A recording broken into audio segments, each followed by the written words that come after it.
Good afternoon and welcome to UnitedTV. My name is Kamal Erkan. Today is July 19th and we have a lot of different topics to talk about. We had a pretty interesting week in the United States, especially.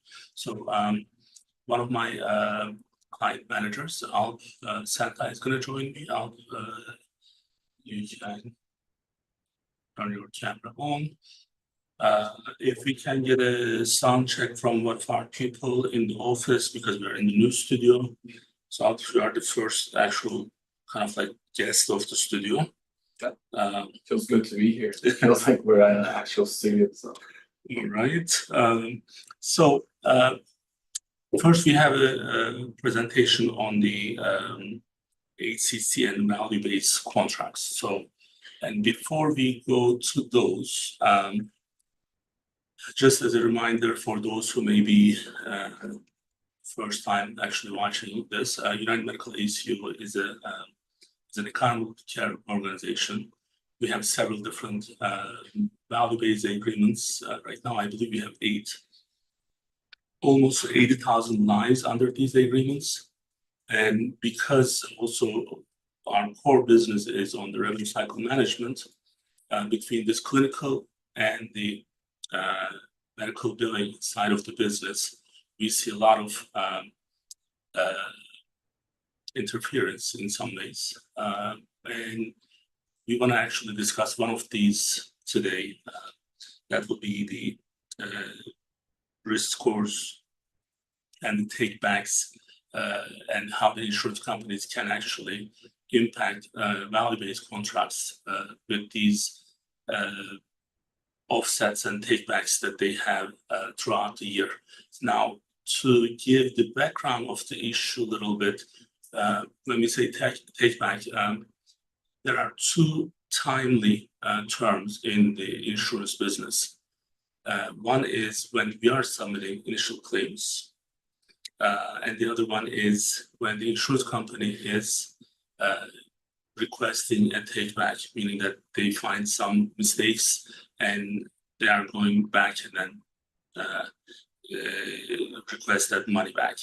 Now, for most insurances, it can be anywhere from 3, 4, and 6 months for us to initiate the claim. So if you don't file the claim, for example, for United Health, I believe it's 3 months. 3 months, yeah. 3 months. So if I file the claim on day 95, they don't process it because it's untimely. Then we have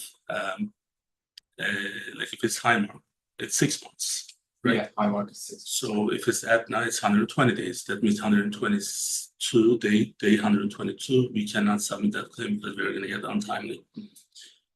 When it's on the other side, the take-back side, this can go up to 2 to 3 years. Even more in some cases. So now there is a state limit, at least for Delaware, I believe it's for 3 years, but different states may have different rules. So we are, Alp is going to actually go through some of the examples and how this is impacting from the revenue cycle management side, how this is impacting our contracts. And then I'm going to give some other specific examples after Alp's presentation. So we are going to try the video presentation. So I'm going to start that now.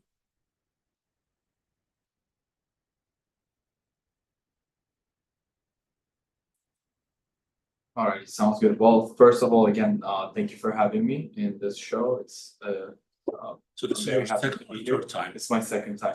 But it's been a while. I think it's been 2 years actually since the last time I joined. So it's definitely great to be back with more knowledge, working more, in the client managing role.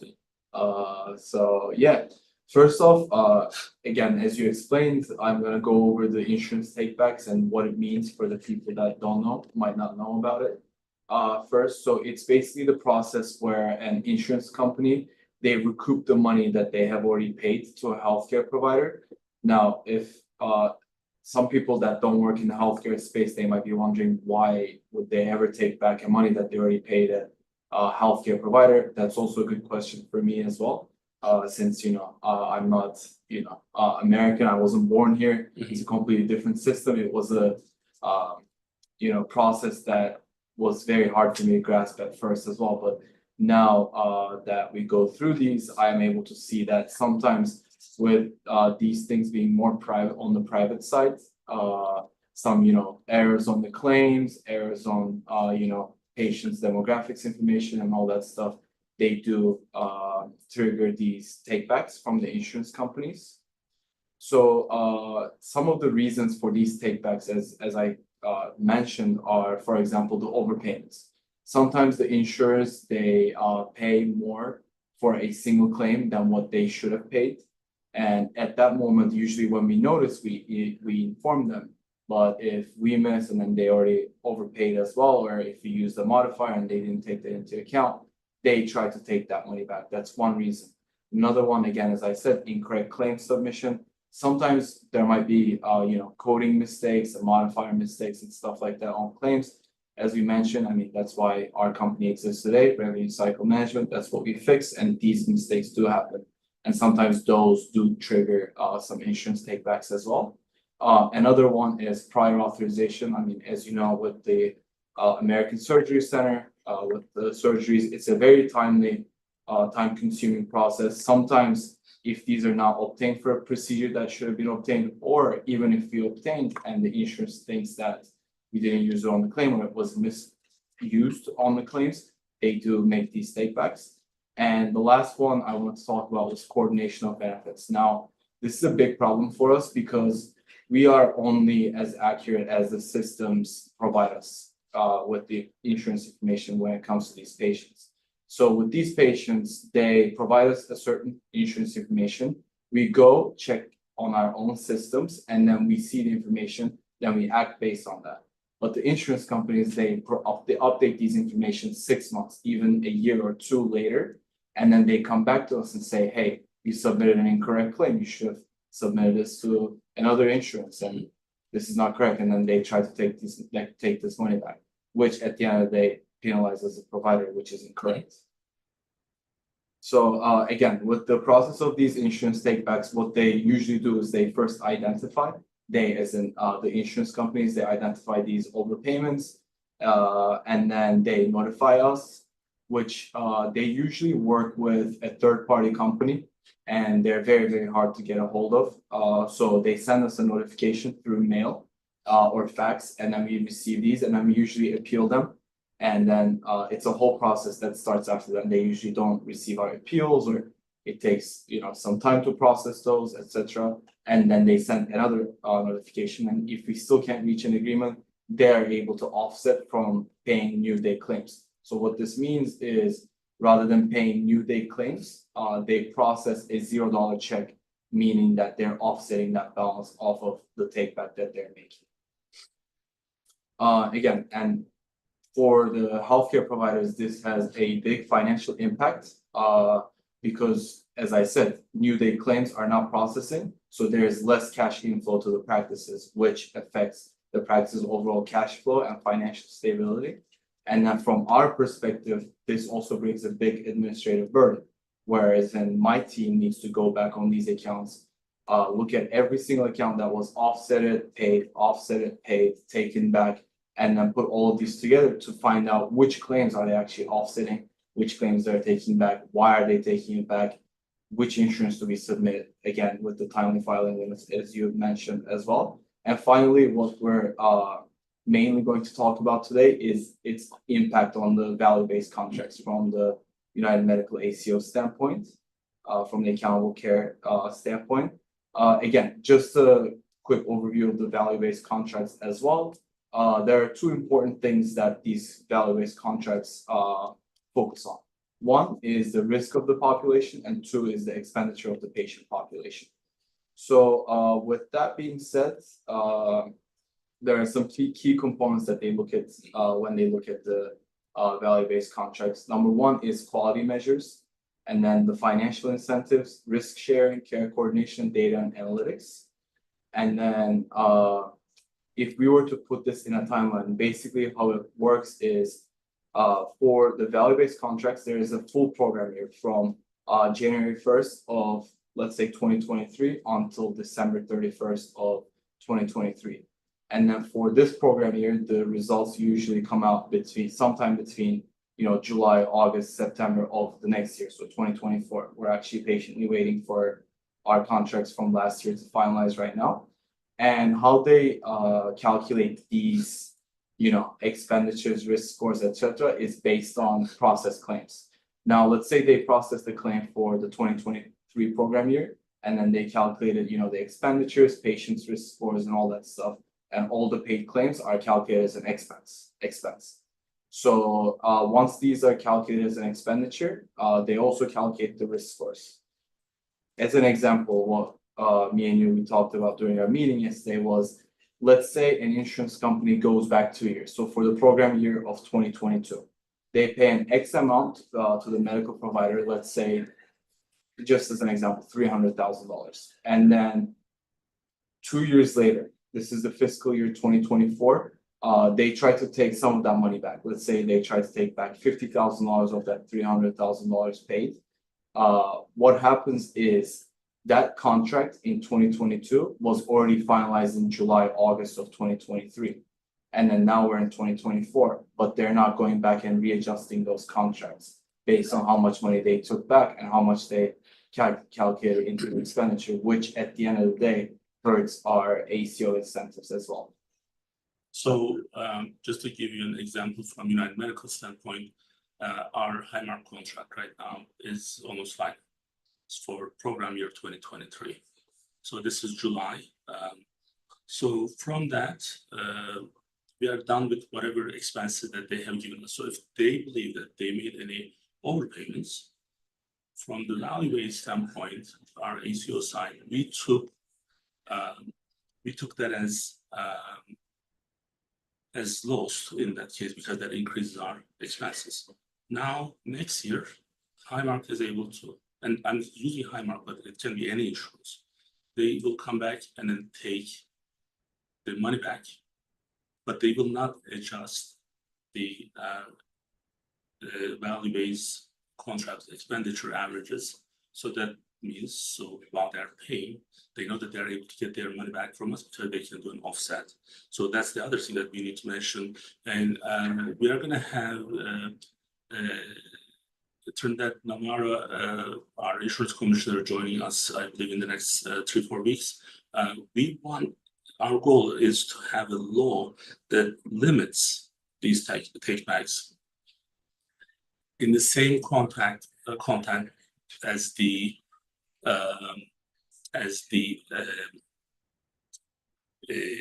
initial claim submission.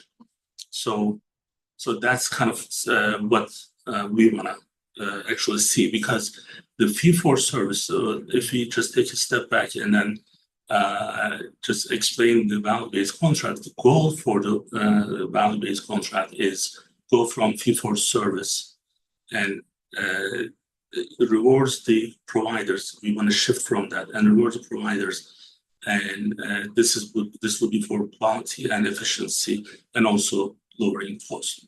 So if they can take their money back, but my program year is already final.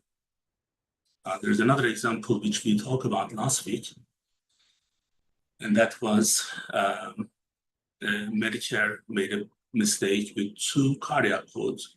Now, luckily, that was discovered early on. But if it wasn't discovered in this year, so just United Medical standpoint, it was almost 6.2 million. There was an overpayment to our patients. So we would be taking that cost, and therefore we wouldn't be able to make our program year goal. And then Medicare next year will take that money back, and then they wouldn't change anything from their point. So I message Zal, but I don't think it happened. So the noise level from the kitchen. Yeah. So while I'm just doing that, I'm going to bring something up here. So one of the things that we are thinking about is if the insurance company maybe are they sabotaging the value-based agreements? And I'm not saying this is like deliberate, but If it's not, then we need to know, and then we need to say, okay, let's play the rule with the fair terms. So if I cannot send you claims 6 months, and I have to do that in 6 months, then you have to process my takebacks if there are any mistakes in a timely manner. So that is what we would like to see. Now, I don't know if Anthony is watching today, but I'm sure he's gonna watch this later on. I want this to be on our agenda, which kind of it is already, but the specifics and what already happened with Medicare, what has happened with Highmark. So there's a problem with Highmark. There's a problem with Aetna. There's a problem with MeriHealth.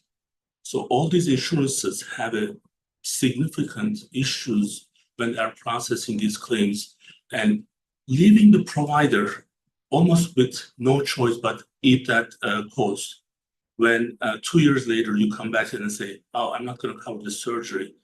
Well, I have an authorization, I have the proof of eligibility. Well, it doesn't matter, so I lied to you, so I'm going to take the money back. This is like, you can only see this in The Sopranos. You are a little bit young for that, but maybe you caught up. So this is like an illegal mafia. Yeah. So these terms, just like, if the mafia comes in and tries to shoot you on the foot, and then and just because they're asking $50,000, what are you going to do? Just give them $50,000, right? Because they will do it. They are not going to actually, they don't care about the legal terms. This is, to me, it's kind of similar to that. So while we understand ACCs, the hierarchical condition categories, these are used to predict the future expenses, then it also changes those risk scores as well. So I want to actually share one pretty kind of specific example on the risk score. So every patient, this is, I believe, one of the Medicare patients, but every patient you look at, there is a demographic score.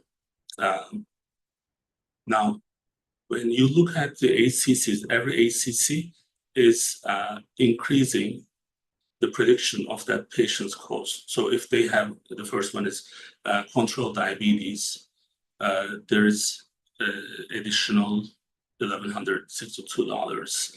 If they have, the $816 goes to $1,162. If they have kidney failure stage 4, it goes to $2,200. This is the prediction. So then it says, if I spend less than that from the actual dollar amount, it says, okay, well, because this patient was high risk, and you were able to manage it with actual dollars less than the prediction, then we are going to reward you for that.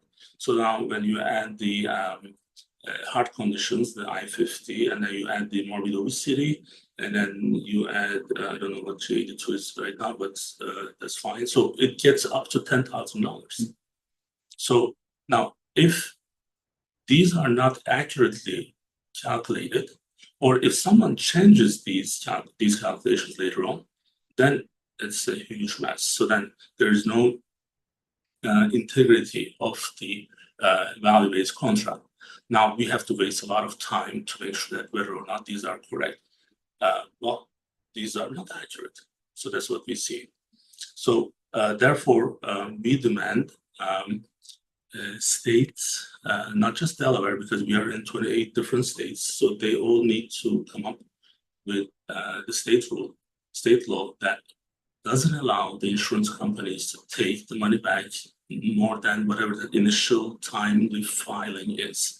Like, for example, one other thing that I want to kind of explain on this, if you know how we have the corrected claims, so there's also a limit for that, right? So we can like, if the claim is already processed, I have new timely time the process starts. So like for Highmark, that's 6 months to 6 months, I believe. So if something is paid, let's say in month 5, 150 days. So that would be, let's say if we find some issues with that claim, we can reprocess and again for another 6 months. So that means in 11 months, we are done. So that should be the same. So they should not be allowed to take any money back. And the other thing, you actually have a really good understanding of this when we were working together, the TPA, the third-party administrators. Sometimes insurance companies, because they are 75% of the time, their business is TPA. So what they do is they take the money back from one account, but we don't know where that money goes. So if it goes to the same employer, or if it goes back to the central insurance dollars. So like, because it's 25% versus 75%, only 25% of their population is insured risk assumed population. The 75%, they're processing employers' money. So then what if they're taking the money and then they're not giving back to the employers? Yeah. Now, we have a specific example of this with the state of Delaware, as state of Delaware being the employer. There are a lot of money taken back, and then when we asked Aetna if these are going back to the state of Delaware, they couldn't answer them. Yeah, it took them 2 years to bring someone from state of Delaware, and that was the first and only meeting. Right. Right. So this is why we believe that there has to be a term limit with these, so then we can actually we can have a full commitment from these plans. Well, same with the prior authorizations as well, right? I mean, just circling back on that really quickly, because they don't let us get prior retro authorization for a surgery that has already happened. Correct. So then, Even if the patient needed it. Right? exactly. I mean, what's the purpose of the authorization? Is to prove that this is medically Right. necessary and we're not wasting the insurance's money, right? Mhm. And even if we prove that, but it passed timely, it doesn't matter if the patient was morbidly obese at the time of the surgery or if they had other comorbidities. They just don't want to pay these, and especially with the takebacks, if a insurance pays as primary first and then they take back stating that they were actually the secondary insurance 2 years later, we have no chance but to get that denial from the primary, and then the secondary denies again. So it just is like a one-way road where we can't get out, basically. So Exactly. So I think this requires a close attention from our legislators and from our other providers, not just from United Medical ACO providers, but from other providers, other ACOs. And we need to actually fix this problem, because this transition of fee-for-service to value-based is important. So it's part of the AAA. And in order for that to be successful, certain things needs to be fixed. So that is what we have from this. So now, since Mr. Donovan is on a short vacation, so I'm going to ask you to stay for the rest of the stuff. yeah, he's probably listening to us now. He maybe, I don't know, he didn't Someone answer. So so the BRICS is another issue that we discussed last week a little bit to better understand what's happening. Now, the Turkey is planning to join. There are 6 other countries are invited to join. And this change is going to be huge. And because it's extremely important, there are they're planning to have their own crypto. Which actually, time to time I share these with you. So when we look at the Bitcoin right now,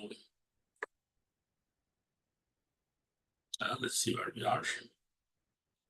It's at 66,500. It's close to like, well, I go with what balance I have. So maybe that's my balance. let me actually see what this does. So I have like 0.24 Bitcoin, like almost a quarter. So it's about 15,800. My initial investment is 6,800 for this, and this is up almost $1,000 since last week. Yeah, 9.3%. So right now, actually, the Bitcoin is at 66,600 today, but that is increased a lot. If you go to what's this day? Let's see.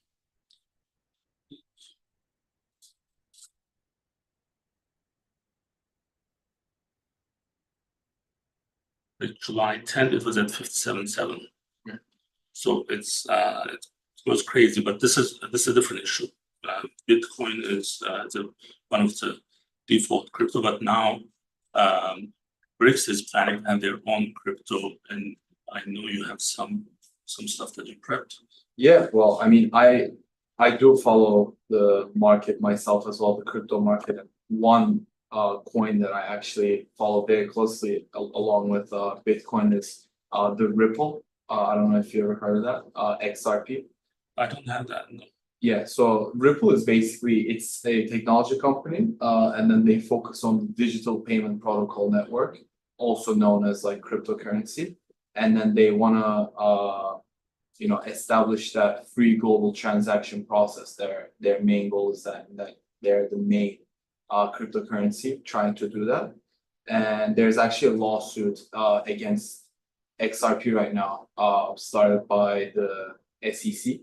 So that is the last hearing is next week. That's going to be finalized. And I saw from your Twitter that the BRICS is trying to use cryptocurrency for its payment system, and it's definitely a system that they would benefit from that as well. And I saw some news on the internet by that in regards to that as well. Yeah, so that was one thing that I wanted to mention with the XRP again. Not an investment suggestion, but more of like a background knowledge. Yeah, the other thing that like China and Russia, they want the expansion. Apparently now the other countries, they are kind of slowing down the process. To me, that's a mistake. But this is one of the issues where you have, if there's an equal voice, which they shouldn't, because whichever, however they are able to contribute, fortunately they should be able to have more voice than smaller countries. But if it's equal, then it's a disaster. So from the business side, I can tell you that we set up something called Surgeons for Emergency Care. I told you about this before. It's going to be part of our group. This was the issue with that company as well is similar to what BRICS probably is going through. Equal voice for everyone. If they are not able to, they contribute 0.5% versus they contribute 20%. They have one vote. That's a huge disaster for any kind of businesses or any other,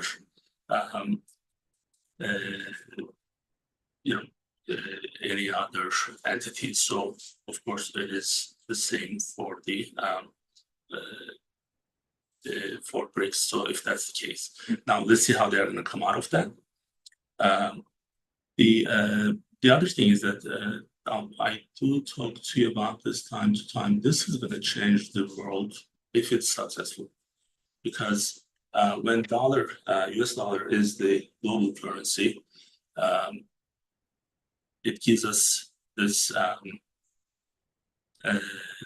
intangible power. So intangible, it's not real, so you can't really actually hold it, or you cannot feel it, but you know it, you have it. So that's financial sanctions, that's being able to impact other smaller countries' economy, and also making money. So when you lose that leverage, that is a huge problem for us. So for us as United States, so now we may have two different months here, but that doesn't matter right now. So because we need to see this from our perspective, from this country. So you don't want to lose that. And if you misuse the power, then there will be always alternatives. So this history actually has shown that for so many times, it's not one, it's not twice, it's been out there quite frequently. So hopefully we can learn from our mistakes. So ready for my next one. I actually saw it on your Twitter about the China Belt and Road initiatives as well. I don't know if you wanted to talk about that. Go ahead. Yeah, because I know I actually learned about this back when I was at Penn State in one of my economy classes. And even my economics teacher, he was a American, had nothing to do with Turkey, but he was talking to us about in class. This was like a 350 people class, talking about how important it is for Turkey. Turkey actually, with the name, and how importantly Turkey is located in that geopolitic area, because that's also the new Silk Road. That's another name that they call the China Belt and Road initiatives, and want to see your ideas on it as well. Well, I mean, it's kind of like it's not just one issue there, right? So when I always tell people, I've been here for 25 years. So when you look at different countries, what they have to deal with. So United States, we have Canada, which is our like the big state up there. The other one is Mexico, and that's almost another state. So we don't have a neighbor. We are not finding anyone we don't have any physical war with anyone in the mainland. So when you are in Turkey, the situation is different. So you have Greece, who are investing a lot on their army. There is Russia. There's other East European countries. There is Armenian on the other side. There's Syria. There's Iran. There's Iran. So, and there's Cyprus. So it's pretty crazy, where you have to defend your own land, your motherland, constantly. So that requires a lot of resources. So I believe Turkey is leveraging the situation, and we have seen this with Ukraine and Russia conflict. We have seen this in Israel conflict in Gaza, and they are able to take a stand where they're not saying that just like being a fan of like a football team. So I'm for Eagles, or I'm for another team that I don't know any names. So like, or it's not like I'm for this tennis player versus that tennis player. This is, hey, I have my own identity, and I'm gonna my motivation is gonna be based on what helps my country the most. So I'm not gonna support NATO just because I'm part of it if NATO is wrong, or I'm not gonna support Russia just because we are neighbors and we do a lot of businesses. So and so far they are managing that very well. Now with this, Turkey needs to actually get out of this dependency of one system. So because Turkey, just think about this, we don't talk about some of these specifics, but Turkey cannot do trades directly with Iran. What's one of our biggest neighbors? We cannot buy anything or we cannot sell anything. Why? Because US doesn't want us to do it. Why? Because US put Turkey in, Iran in the terrorist country group. Based on what? How? You don't know. Saudi Arabia is okay, but Iran is not. So then you know that it's not about religion. So it's not about human rights. It's not about this or that. It's all about what's right for US. So then Turkey needs to do the right thing for them, and they actually, at least for the foreign relations, they are doing a really good job. So this crypto, and I think that's why they want to be part of BRICS, is because they don't want to put all of their eggs in one basket. Right. So now there are two systems, because remember, the global currency is not just about using dollar, but using the entire system. So that system, allows the ruling country to see how you are doing the trade, who you are doing that trade with, how much are you buying, how much you are selling. Everything is in their system. So that's really important.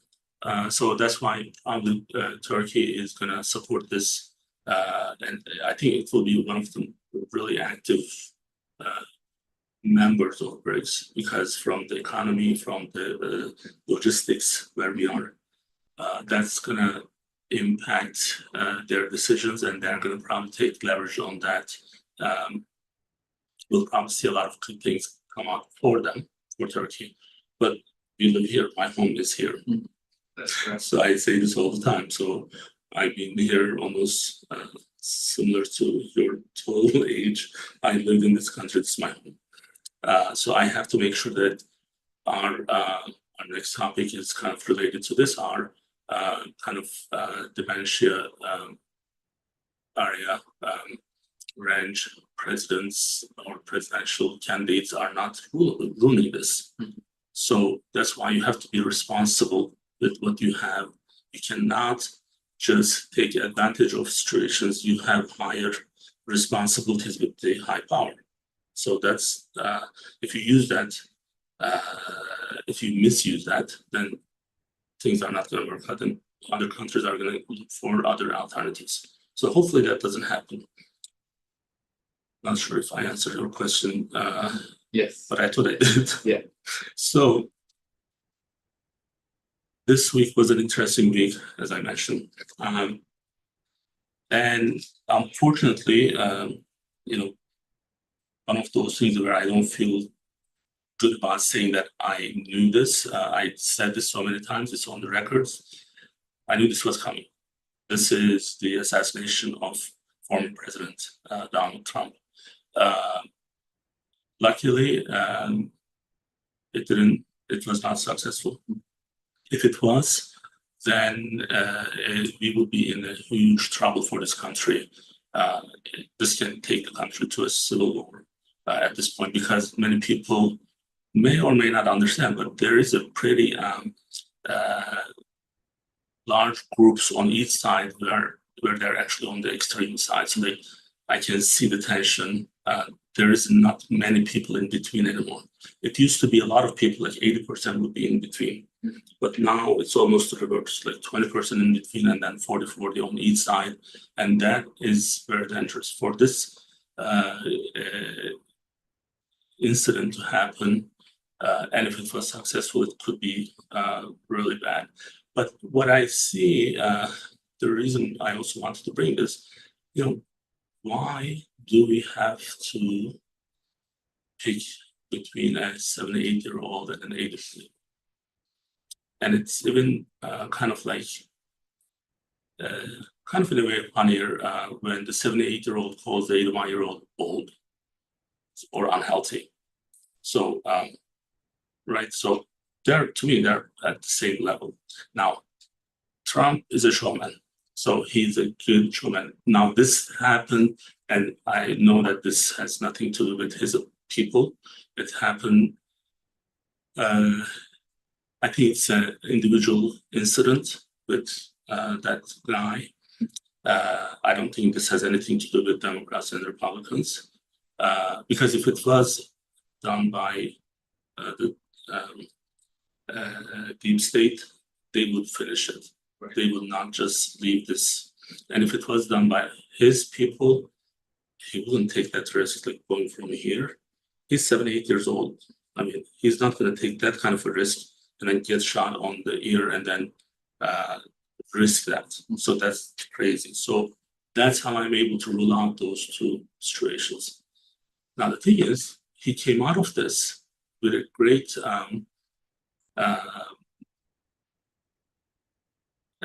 a great impact on his campaign, where he gave this picture, and it's almost like you can't help but believe that if this was a stage picture, right? This is that good.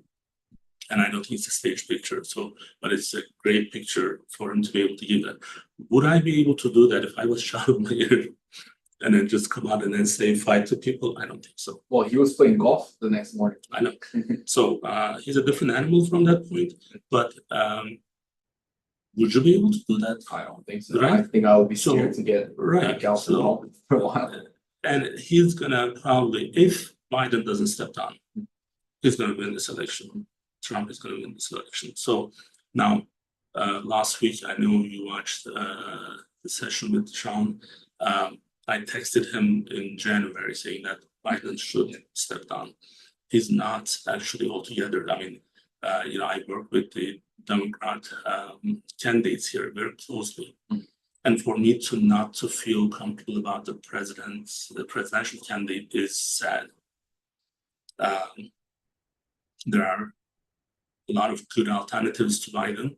He's 81 years old. He's 2 years younger than my dad. And I asked my dad again last week if he would run for the president's in the Turkey election. He said absolutely not, because he's like, I can only manage what I have to do throughout the day just on my own, without dealing with other people. So this requires a lot of energy.